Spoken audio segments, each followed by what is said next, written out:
We are at, what station are we at again, Sean? London Bridge, I think, and we're off to Sidcup on a train that's going to the wonderfully named Gravesend.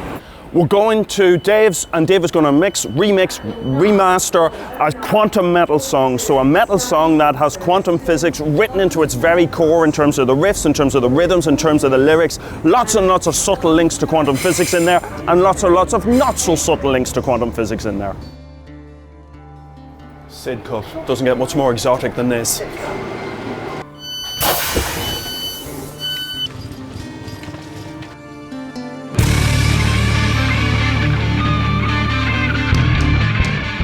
Over the last, I'd love to say year or two, it's been maybe 10 years since this has been brewing. Back a long time ago for Numberphile, not for 60 Symbols, worked with another YouTuber to do a song, again a metal song, based around the golden ratio, and you can find it if you look up golden ratio song, Numberphile, you'll find it.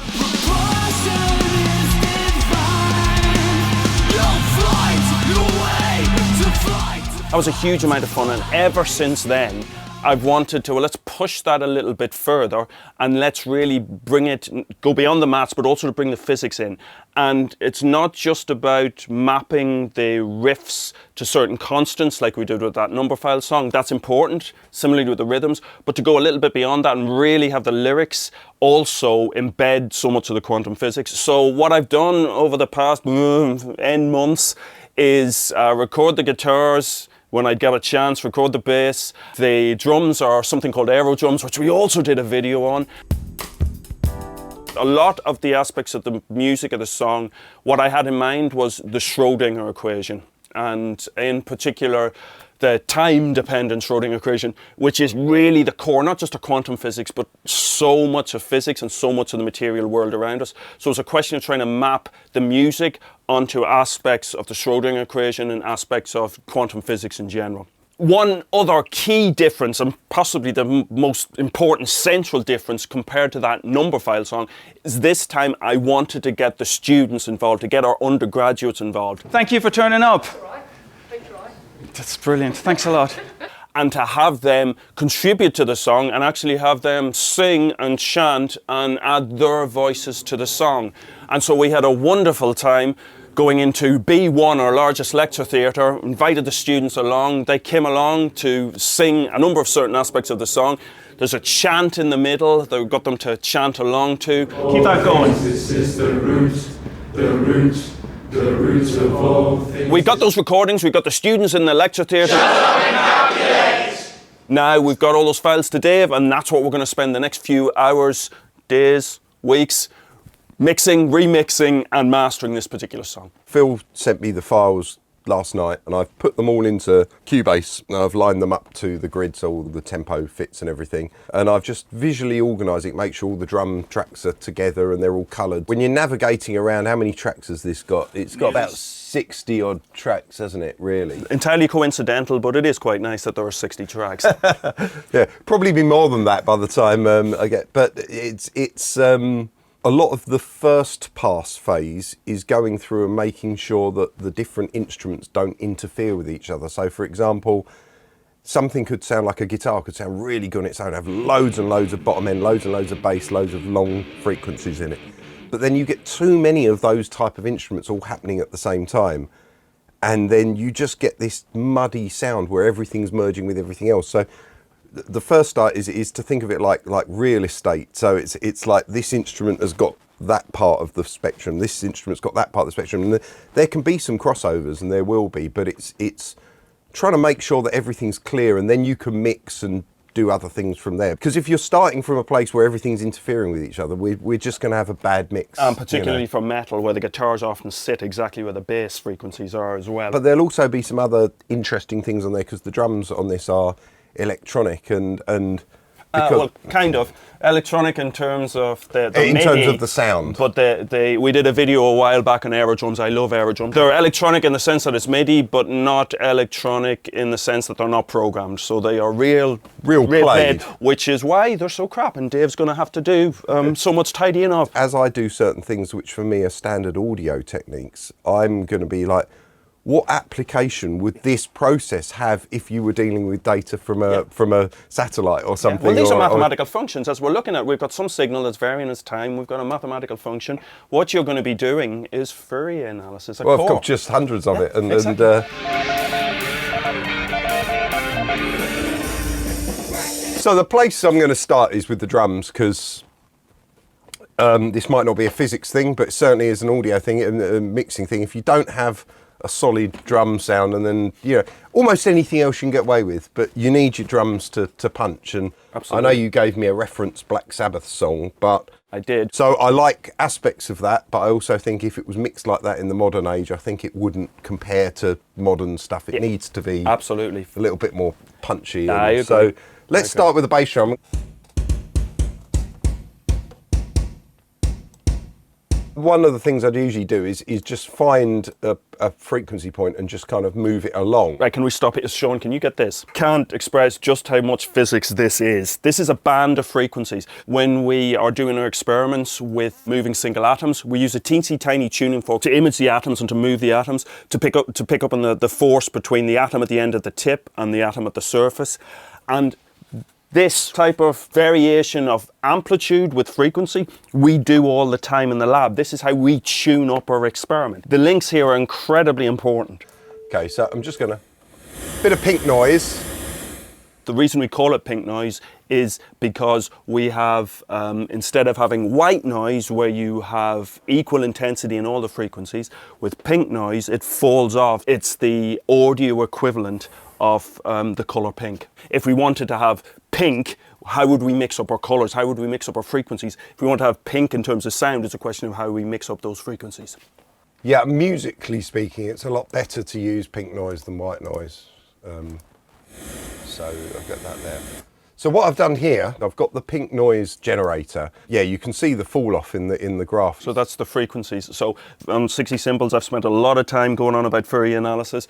What we have here is our Fourier transform, a Fourier spectrum, which is showing us the frequencies that make up that signal.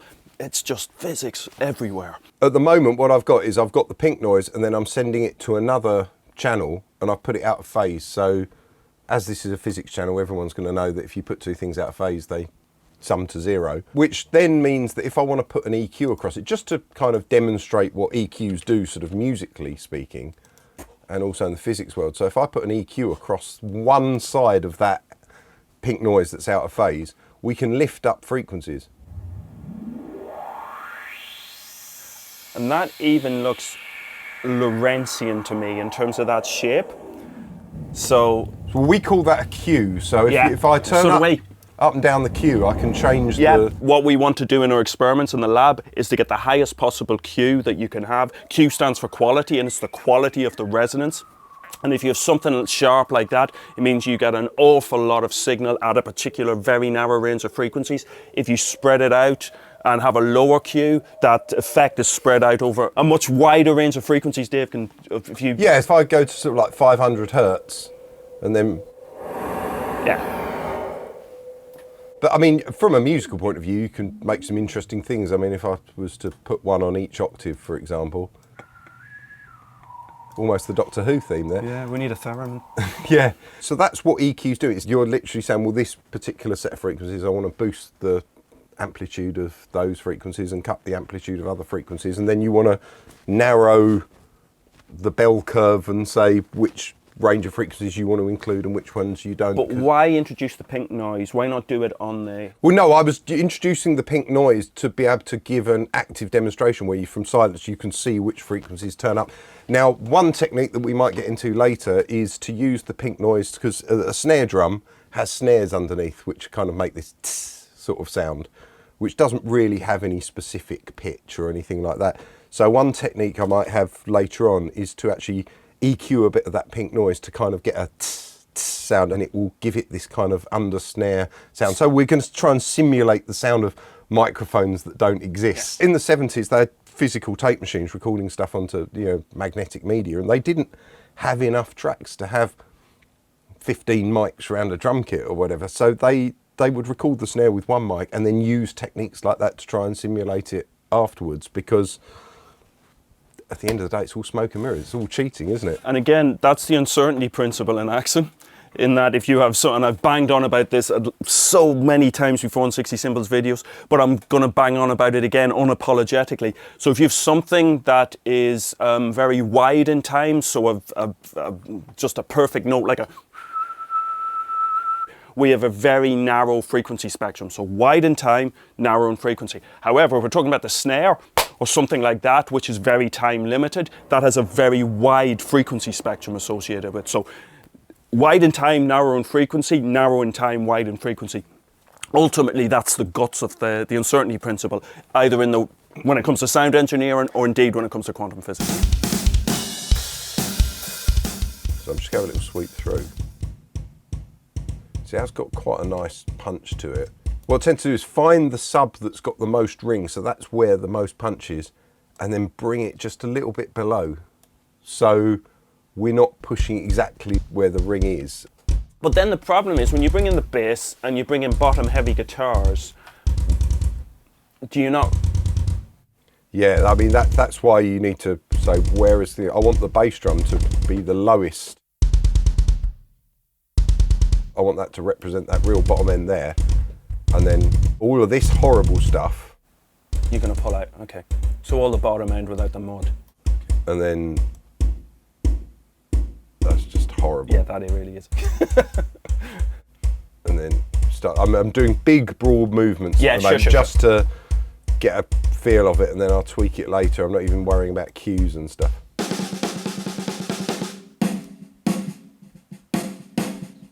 So you still get a bit of it, but then you're actually boosting the frequencies that are a little bit lower that are missing. Listening to it on its own EQ is only going to take you so far. You need to listen in the context of the whole mix. And I was just listening to this. That's horrible. So I'm just going to start with something like that. This hi-hat was, I remember listening to this. So I'm not going to bother with the full EQ on this.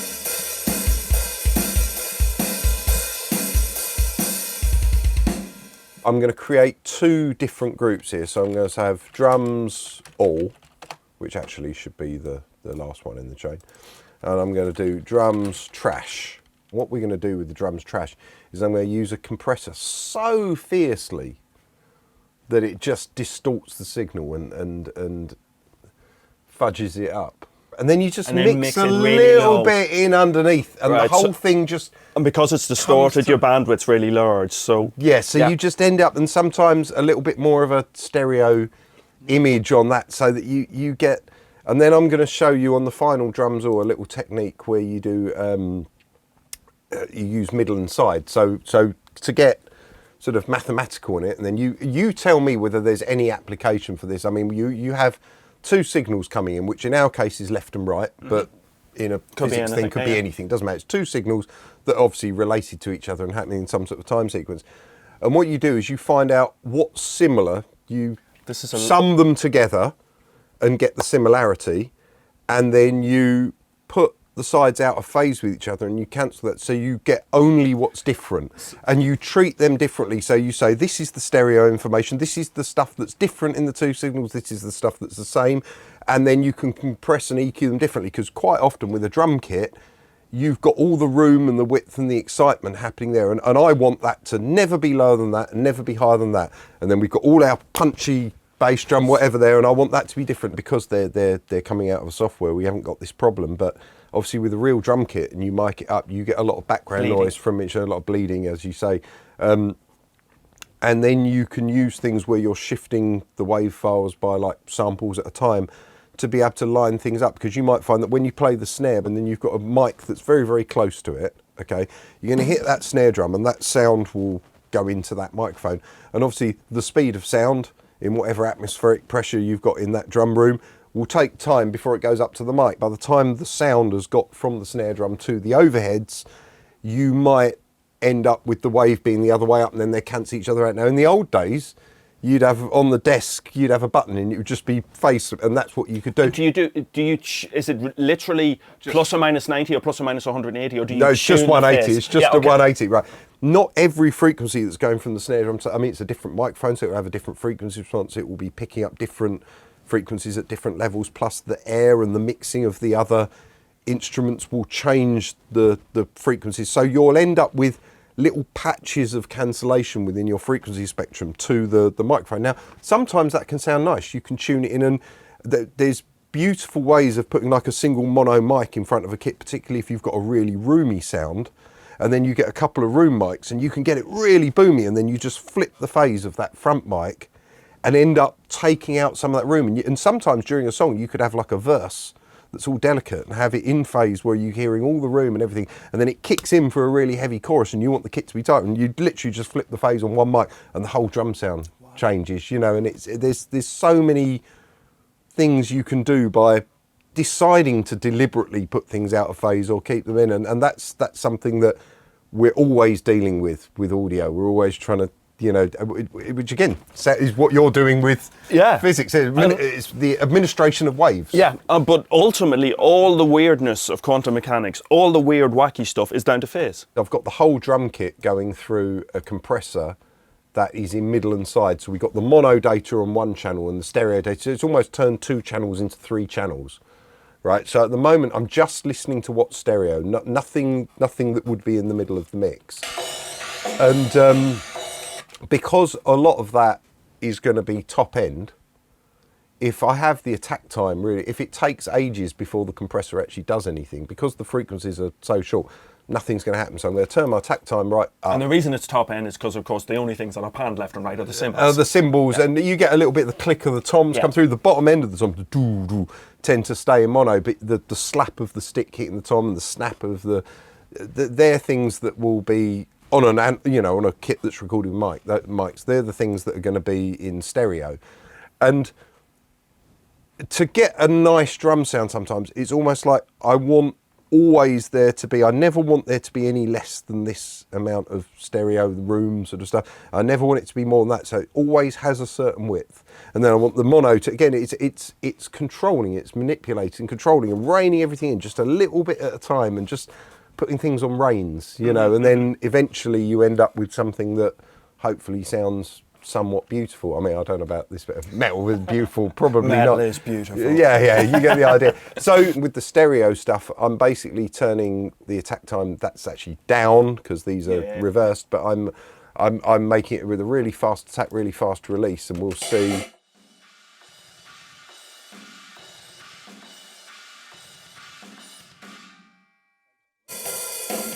Just a little bit of compression just to kind of keep that stereo data to a certain point. Now, if I go back to the mono here, we want the attack time quite high.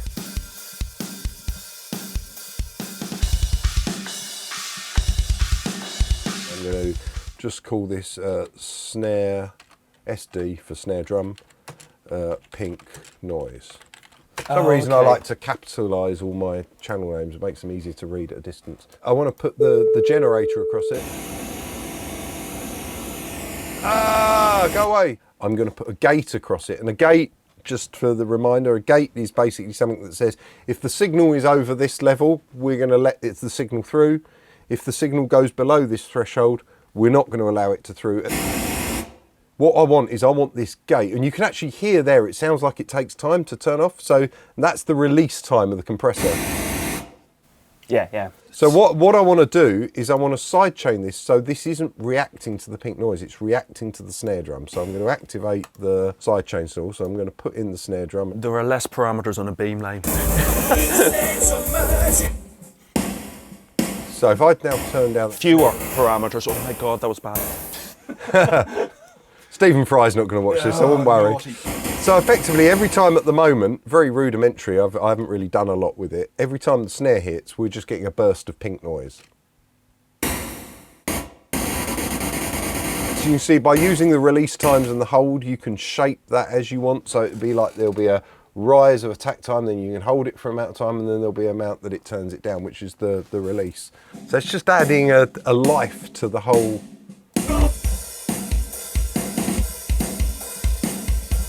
And now I could probably go to this and add a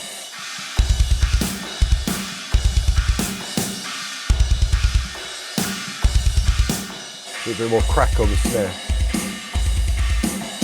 So this, we got to the point where I'm sort of happy. Things will be tweaked when the rest of the music comes in, but I'm sort of happy with where we've got the drum sound at the moment, given the material on there. So this is what Phil sent through off his mix of it. And this is where we've got to.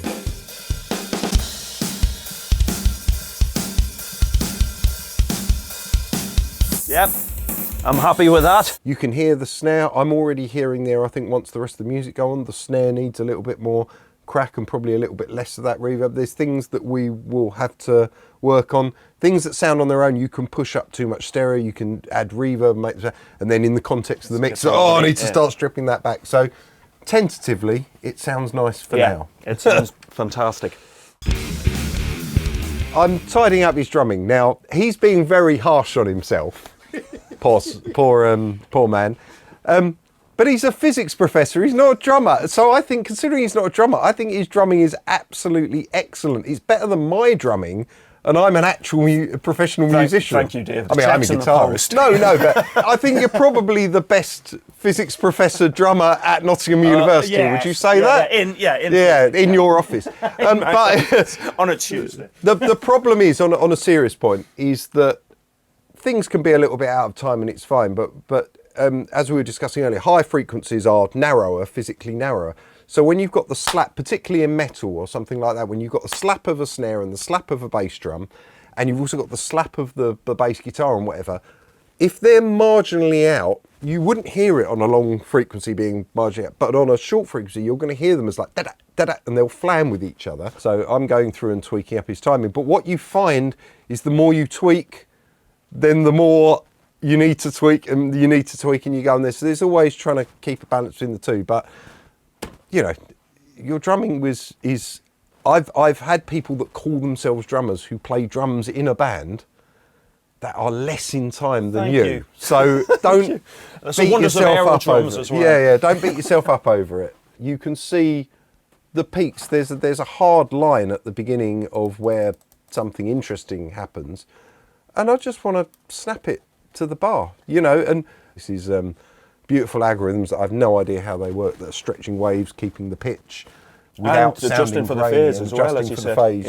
Without sounding grainy at all, which is just a master of modern science, and hats off to the people who write those kind of algorithms, because I haven't got a clue. And as a producer, you do this pretty much for any...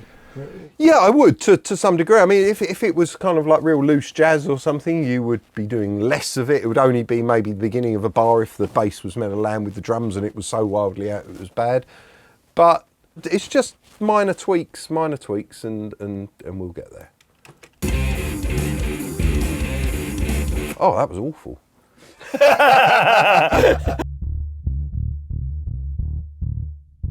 So let's move on to bass. I like to have all the drums on a fader, and eventually, although I'm going to group all the acoustics, all the guitars, all the vocals, and have them on groups, all of those will be sent to a single group. So in the end, we'll have two faders, which is the drums and everything else. Oh, really? Oh. And I tend to find, as I put more and more instruments in, I need to pull back everything else just to allow the drum, because you put stuff on top of the drums and then they get hidden. And usually at the end, I just find at first it's like a dB down, and usually by the end I'm like 3 or 4 dB down to allow the drums still through. And it's just it's a constant narrowing. You've got all of these instruments, and then we group those together to those together nodes, and then they all end up, and obviously everything ends up with a stereo pair. But the final set of nodes before the final stereo pair for me always is all drums, everything else. I'd never guessed that. Wow. And it's more difficult to do on analog desks, so it wouldn't be, but.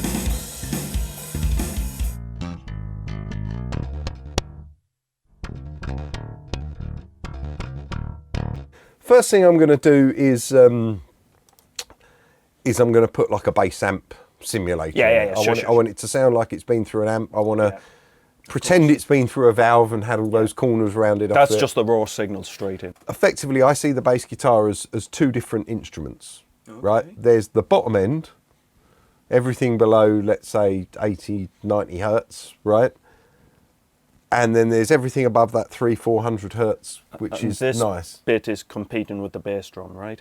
Yes, so what we want to do is, where I was peaking the bass drum, trying to get the peak about sort of 50 hertz, something like that, to get real low, I'll be winding up the bottom, and basically I want the bass to start at about 60, and then disappear again about 90, okay? And we're going to have that, and we'll compress that to keep it within limits. So there's always a certain amount of bottom end, and then I'll get rid of all of that horrible stuff that we don't want and have on a separate channel another bass, which is the same original signal, but is everything that's the top end. So we're treating the two things differently. So imagine it as you had two bass amps. You had a bass guitar, you split out to do bass amps, and this bass amp's doing all the low end, and this bass amp's doing all the top end. And then we can put saturation, distortion and stuff over the top end without screwing the bottom end up. So just going to duplicate the track. So we've got two copies that are identical. So this first one, first thing I want to do is get rid of all that top end. And then the bottom end, get rid of some of that as well. So basically below 60 hertz, yeah. And then obviously I need to gain that up quite a bit because I've cut most of the energy out of it. So, and then I'm going to use a very mild compressor. I don't want it to sound like it's being compressed, really. So I'm going to use a simulator here of an SSL desk compressor, which are known for being transparent. I know it's not a real one, it's just a software version, but you know. And we're talking about long wavelengths.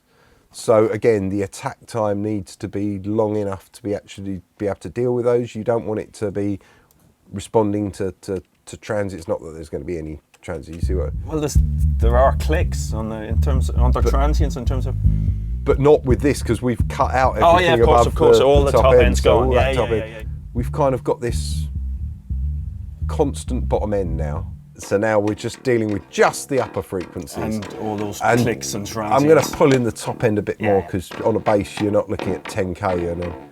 And I'm going to put this through a guitar amp simulator. So we're not going to run it through a bass amp. Oh. We run it through a guitar amp. Back in the day, bass amps were guitar amps that were just louder. Sure. So when you go back to Hendrix and stuff like that, he'd have his 50-watt Marshall heads with 4 inputs on stage, and the bass player would have the same head, but it would be 100-watt, and he'd have 3 of them. You know, so I'm going to load up Amplitude 5, which is a bit of software that simulates guitar amps and bass amps, and I'm going to pick what I think will work straight away, and if it doesn't, we'll go searching for a little bit more. But remember, the only thing that's going into this is just that top end.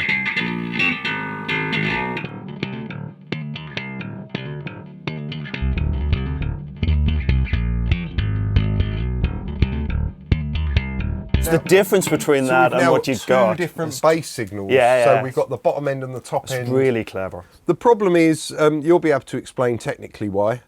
But the problem is with doing any kind of saturation or distortion on low end frequencies is you end up pulling out the low end and you end up being left with all of the multiples and the harmonics. Yeah. And so you're just transferring your energy from here up to there. Precisely. That's why I like to split. And even if I'm going to do a real distorted bass and have it like something Muse would do or whatever, keeping the clean bottom end. And then sometimes if I can't do that, I will put in a sine wave underneath that will be whatever the chord is of doing that, just holding a consistent bottom end. Just to keep that bottom end there. And this is a good example of where top end frequencies, the higher up you go, the less you need of, the less amplitude you need of that. Because the ear will hear it better. If we feed in, is it just the ears? That's not the physics. That's the physiology rather than the physics. But would it be, could there be an argument? I guess. Well, I would say, could there be an argument that because low end frequencies are physically longer, you're not going to have as many there, and at the top end you're going to have more. Yeah, it's a I said I jumped to physiology, but it's a combination. Obviously, it's a question of just what the length scales are and how big this is. Yeah. So yeah. No, fair enough. But again, at this point, the levels are insignificant. What I'm doing is what I said at the beginning. We're separating things out, so I can very quickly go, oh, it sounds like there's too much sub, and you've got a place to just turn it down. You're not diving into EQs and screwing up other things. Everything's being put in its place.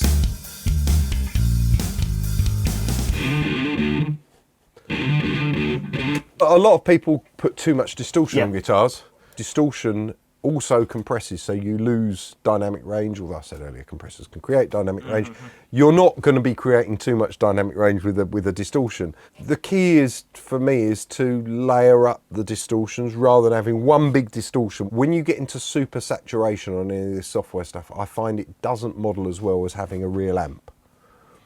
So it's better to stack distortions, so each one's doing a bit of the distortion, and then it sounds more real at the end In terms of software. in terms of the frequency bands, or No, in terms of just right. So if you wanted a really big distorted pedal sound, Yeah. rather than putting in one pedal and whacking the drive up, have two at half drive, Oh wow. Okay. and it sounds to me more naturally. This is anecdotal data, but if I get a real amp or a real pedal and whack it up and play in the analog domain, sounds great. If I get two on here and kind of turn them halfway up, I can get somewhat closer, and to me it sounds better on the more saturated stuff. So there's two guitars now. So we've now got two guitars, and I'm just panning them left and right, dead left and right.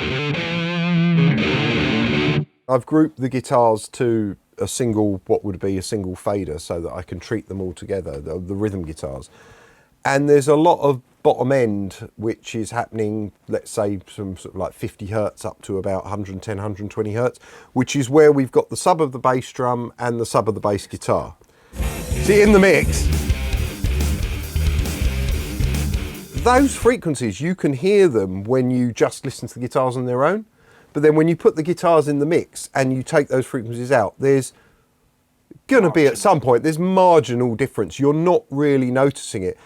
And what you end up with is you're going to be putting a load of energy into those lower frequencies, which at the end of the day is just going to stop the bass drum kicking. It's going to stop the bass guitar Add being mud, clean, you don't add want. mud, and interfering. This is what I was saying earlier, is you want this bit, here's the bass drum. Above that, we got the sub of the bass guitar. Above that, we're going to have a little bit of the low end of the guitar. And you're kind of working it out. And not only have you got the frequency spectrum there, but you've also got the stereo spectrum, because we got two speakers, not one that it's all coming out of. So by having two guitars, because you recorded the rhythm guitar twice, you're human, so it's not going to be perfect, which is exactly what we want. That's not an insult. It's nice that they're different. So then we can pan them left and right. So suddenly the guitars feel like they're coming in from there. So when we're starting to put vocals and other things in, they're going to come in the middle. You're going to have the guitars there, which will have had certain frequencies pulled out. The other thing is with bottom end frequencies, as you know, 60 cymbals viewers, the low end frequencies are physically long.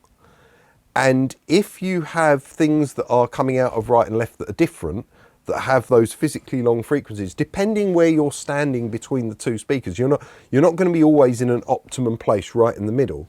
And they might come together and you'll get interference patterns over them. You want them to be as identical as possible in the two speakers. And then the higher up the spectrum you go, where the frequency narrow, you can have more difference in the data, because by the time they get into the cancellation, it's going to be a problem. So this is another reason, because we've got two guitars and they're panned left and right. You don't want loads of bottom end in those guitars, because you might go like that and go, oh, well, there's a load of horrible bottom end, and then put your head back and suddenly, oh, I can't hear any bottom end at all. And I mean, we have that on a stage with the band. They'll be running low end frequencies through monitors and through stuff, and you can literally walk across the stage and have places where it's almost totally silent because it's a perfect sine wave, and then you're walking in and out of interference, and you can almost measure stepping, going, oh, this is the start of the wave, this is the stop, and you can find the peaks and trough and measure manually the wave, the physical length of that frequency by doing that. So Physics is everywhere. We're trying to avoid that with having things that are very, very stereo. From a technical point of view, I'm not in control of what the end listener's going to be listening through, okay? And you're just trying to limit as many headaches and problems. And sometimes it's like, well, I'd love to do this because in my room I can sit in the middle and have all this bottom end that sounds stereo and wonderful. And you go and play it in the car or on your mate's stereo, and it's just going to sound awful. So that's a very good example of when you have those guitars by themselves, you don't have that bottom end, but when you have the full mix, They just sit there perfectly. So in another day, if we'll get a basic mix done today, and I might come back and revisit certain things. So there might be a bit, if the guitar was on its own, I'd put those frequencies back in and automate having them in and then cut out at certain points. You could do it with a multi-band compressor. You could effectively have the compressor pull out all the bottom end when the other instrument are playing, and you could, which in a live environment you'd have to do it something like that because you haven't got the scope to work. There's so many ways to do the same thing, and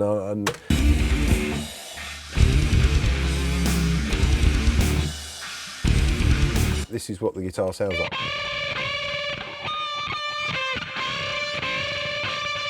And really, because the other guitars, they've got that frequency scoop where all the mud would be, and then I've done some shaping in the top end and made it. It's almost like that guitar, to stand out, needs to be all the frequencies that you wouldn't want to hear in a big fat rhythm guitar. You're kind of boosting the nasty stuff. Exactly, yeah. So that if one guitar's doing that, simplified, the other guitar's doing that. What I'm trying to do now is add another layer of chaos. So I've got that guitar sound, which we've ended up with there, and then I actually want to send it to a Leslie, which, if you don't know what a Leslie speaker is a speaker that spins, so you're constantly getting the Doppler effect. So the idea is I want to mix in some of that.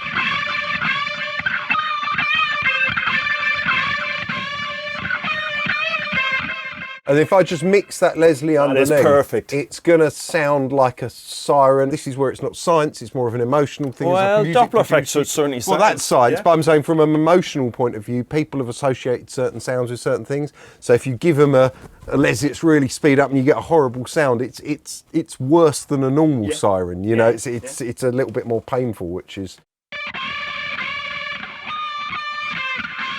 Well, sometimes you want to create an area of discomfort. You want to have a nice verse or something, and then you create in the middle eight an area of discomfort which genuinely sounds horrible. So when you get to the chorus, it sounds beautiful again. Yeah. Dynamics in music are... an old trick in songs would be, in the old days, you'd have the verse at that level, and then you get the bridge and turn it up, the whole song up a bit. You get the chorus and turn the whole lot up a bit, and then come back to the bridge, and you're maybe adding a dB or a dB and a half for each section. And when you put it through the final master limiter, it will all kind of then squash back down to the same, but obviously the verses are less compressed than the chorus at that point, and you end up with this perception of dynamic change, which which people find exciting. So again, I'm try and take out some 500. What a surprise! It probably doesn't need a huge amount more. Might just add a little bit of reverb. Some sort of less of a normal reverb, more of a kind of a delayed reverb, I think. Yeah, I just want one repeat on each side.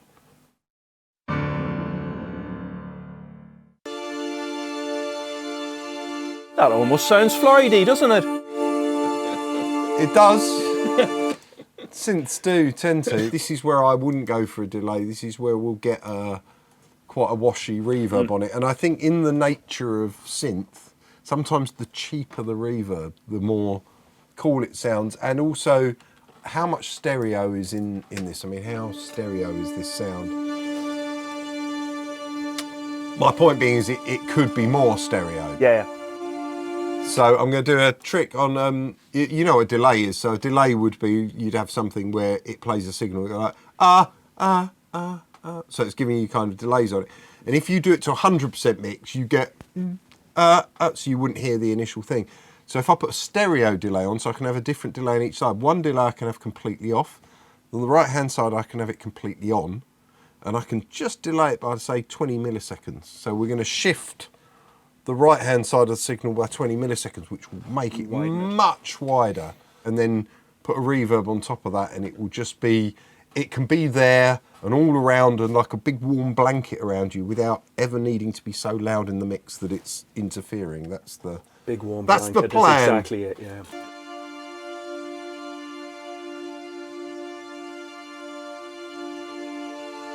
Maybe even more.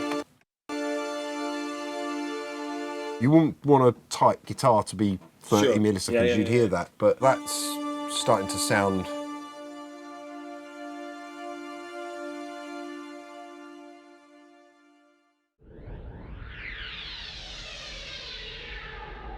This is taken directly from a simulation of how a wave function evolves in, or how the probability density evolves in something called the particle in a box model, which is something that undergraduate physicists all do.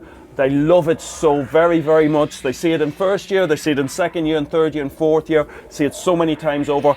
And we covered this in a computer file video, Sean and myself, I don't know, a couple of years ago, on superposition.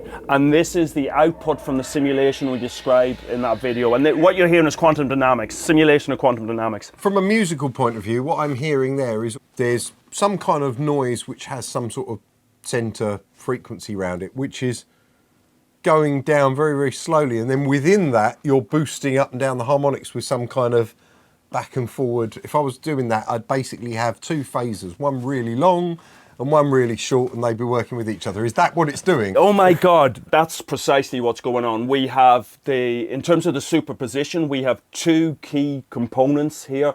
One is oscillating much more quickly than the other. They're moving in and out of phase, and that sweeping you're hearing is exactly as you described.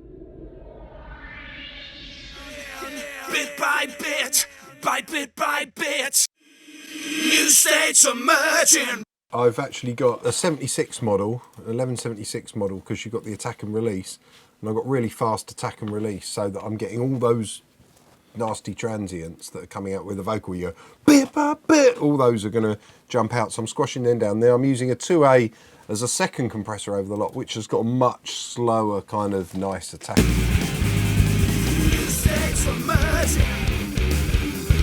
Bring up your left. So in between the two compressors, I'm going to put a tiny bit of, if I do an H delay, usually I want to get it really quite tight, so I'm going to get it a 16th of a bar, ping pong. And just to sort of thicken it up. Just to thicken it, yeah, so it's kind of got... Go again, bit by bit, by bit. How low can we go? And then you get that ta-tat, which is happening left-right, which gives it that More width a kind of a width and a something, but the width is not getting, the vocals are there, but the effect is there. Brink of collapse. And this will be very strange. I'm going to take this down an octave. So. Oh, okay. I think you won't really hear the note of it in the music. It will just have It's a bit like what you did with the bass in terms of having the split and the sub and the top end. Instead of doing that, we're actually going to pitch it down.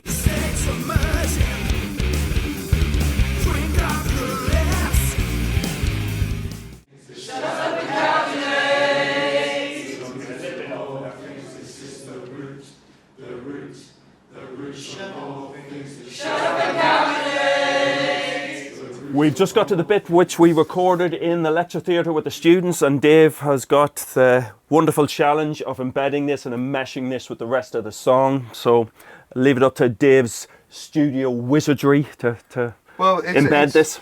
It'll have to be good because I recorded the audio and it's not very good. No. So yeah, I'm not going to make any complaints about the assistant engineer on the day. But we're using the Clarity VX plugin by Waves to isolate the voice and try and bring the voice out a little bit more, which is a neural network-based plugin. The roots of all things is the roots. The roots of all things is the roots. The roots of all things is the roots. The roots. So I'm going to do some EQing on this because there's a lot of that kind of noise, and we really want to get the top end out and make it clear.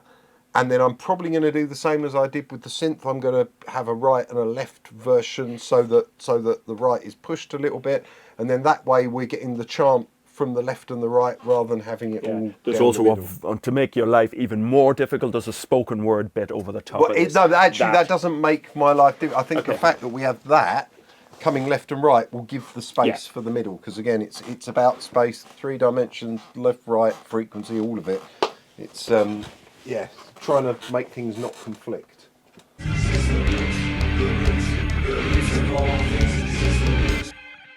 In this way, we see that such a drastic departure from ordinary ideas as the assumption of superposition relationships between the states is possible. Right, so now I need a compressor on that just to really smooth it out. In general, the result will not be determinate.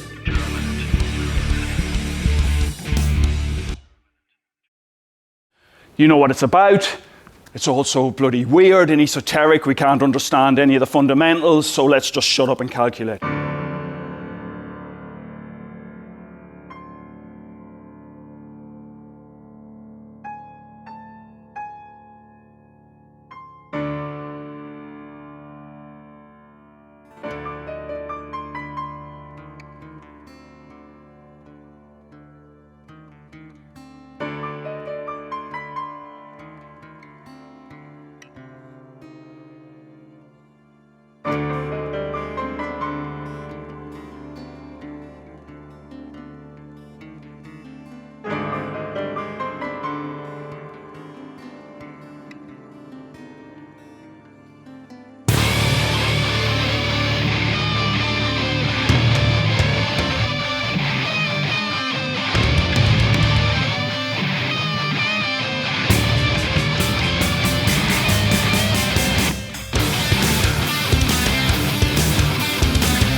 Such a drastic departure from ordinary ideas as the assumption of superposition relationships between the states is possible only on account of the recognition of the importance of the disturbance accompanying an observation and of the consequent indeterminacy in the result of the observation. When an observation is made on any atomic system that is in a given state, in general, the result will not be determinate.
magnet is about the same height as I am. Will be filled with liquid helium, about 90 litres of liquid helium in there.